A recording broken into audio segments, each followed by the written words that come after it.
Hola, ¿qué tal? Les comparto algunos comentarios sobre la tarea pasada en la que vimos otra sección del análisis de estados financieros, que fue la parte de liquidez y de cobertura. Si recordamos lo que hemos aprendido, la liquidez puede definirse como la capacidad de cumplir con los compromisos de pago de la empresa en el tiempo pactado y en el monto establecido. Entonces, en esta primera parte vamos a ver un poco del análisis numérico que hicimos para analizar y diagnosticar la liquidez de la empresa. Tenemos la información del estado de resultados, del balance general, calculamos las razones de liquidez o solvencia. La primera razón o la más común es la razón circulante, en la que comparamos cómo es nuestro activo circulante respecto de nuestro pasivo circulante. Recuerden que los activos circulantes deben financiarse o se espera que se financien con pasivo circulante y los activos fijos con pasivo a largo plazo. Es importante cuidar esta relación. Un error común sería financiar un activo fijo con un pasivo a corto plazo, porque el activo nos va a durar más tiempo y tenemos un plazo más largo para enfrentarlos con los gastos y el pasivo sería muy corto, entonces sería algo negativo para la empresa.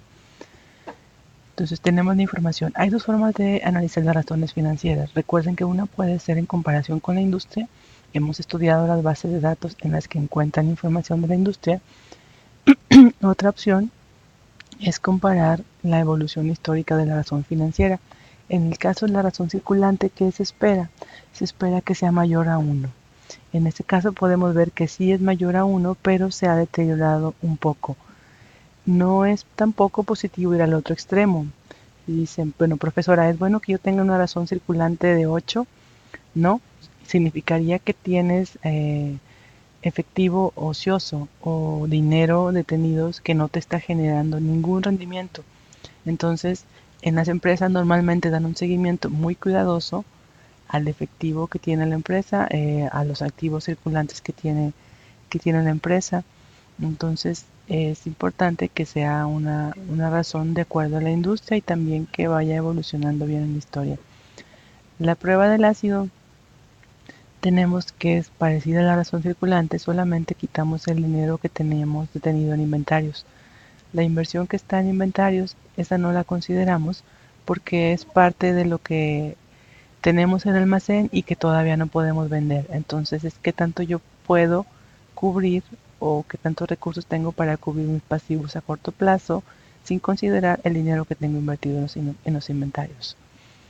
Otra de las razones que tenemos razón de efectivo a activo circulante, que quiere decir que tanto de mi activo circulante es efectivo o cash o similar al efectivo. En este caso es efectivo e inversiones temporales.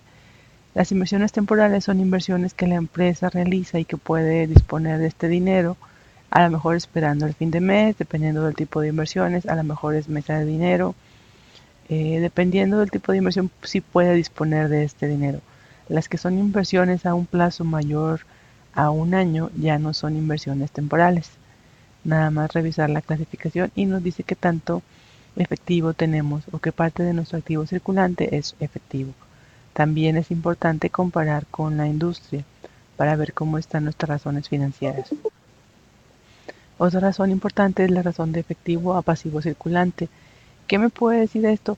Si el día de hoy sucede algo y a todas las personas a las que le debo vienen a cobrarme, ¿qué tanto podría pagar yo con lo que tengo en caja?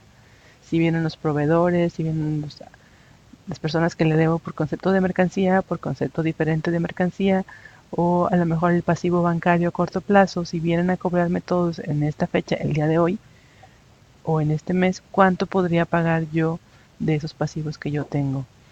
La rotación de cuentas por cobrar. Esta razón es importante que podamos comparar con la industria, que podamos ver cómo está mi empresa en comparación con la industria y ver también los días promedio de cobro o el periodo promedio de cobro.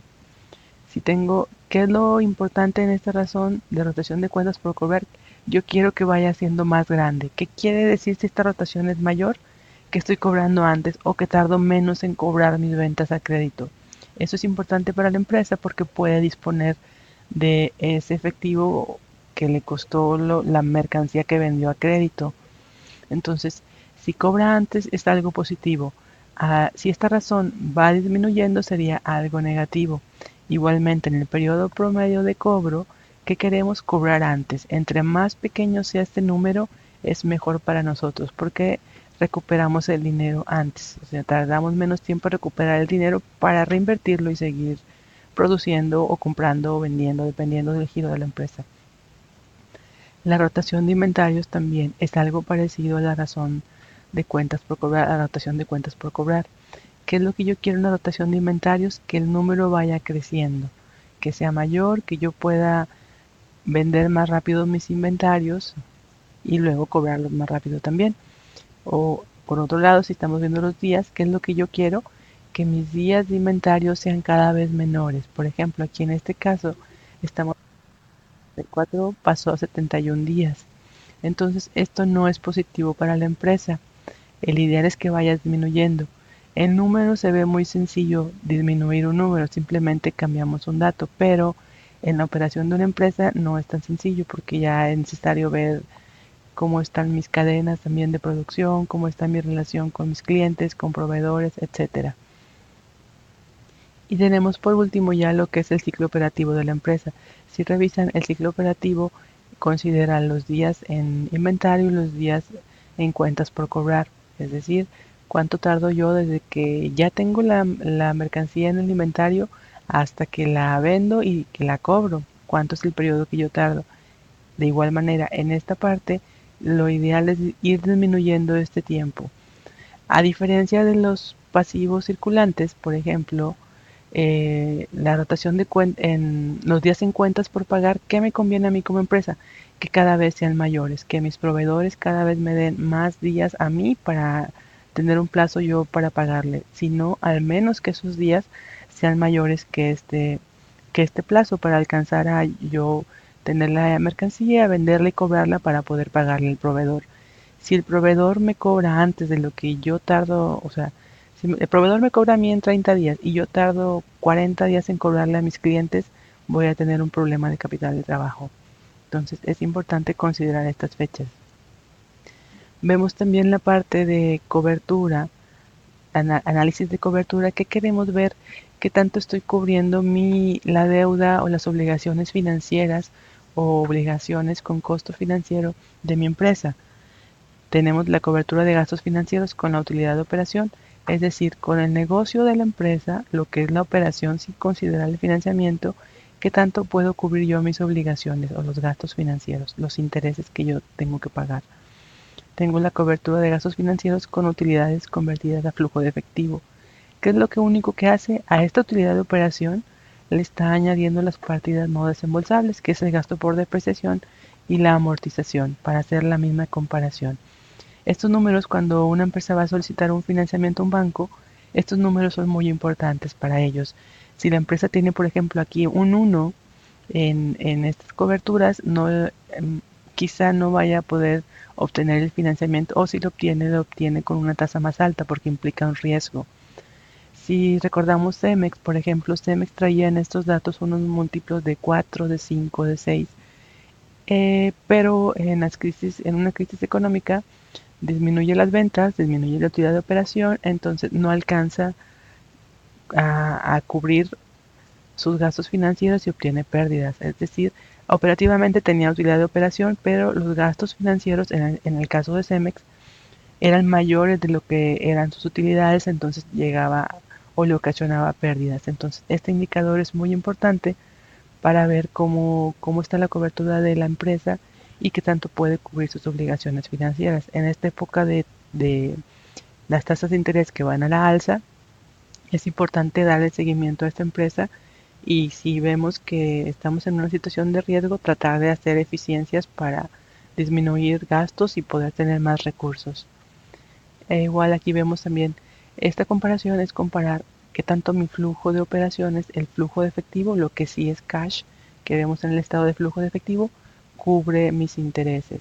A veces las empresas obtienen algo que se llama periodo de gracia y el banco, por alguna situación, si la empresa tiene poder de negociación, puede acordar pagar solamente los intereses en un caso extremo sin pagar capital posponiendo el pago de capital. Como quiera terminen pagándolo, pero al menos cubrir los intereses, que es un caso extremo, que esperemos que ninguna de sus empresas esté en esta situación.